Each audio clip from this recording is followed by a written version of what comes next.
Alright, so ito pa yung isa sa advantage ng meron kang 3D printer.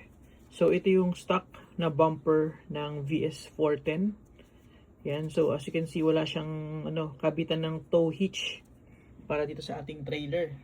So nakahanap ako ng file online, libre lang siya. So carbon fiber ang ginamit ko, PETG CF na filament. Ito yung kanyang tow hitch and saktong-sakto siya dito. Tingnan nyo. Boom. Pasok. Then, I can attach this dito. Sorry, mahirap isang kamay. Pero yan. Tapos may screw yan sa ilalim. Ayos. May kakabit ko na siya sa trailer. Ganda, di ba? Matibay yan kasi carbon fiber reinforced and PETG na din. So, heat resistant na siya sa pag naglaro ka sa labas.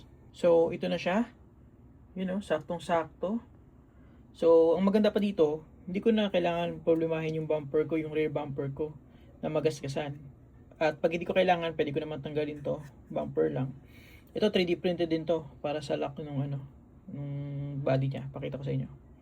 So, ayan, ito 3D printed din na lock. So, ayos. Pwede na tayong kabit yung trailer.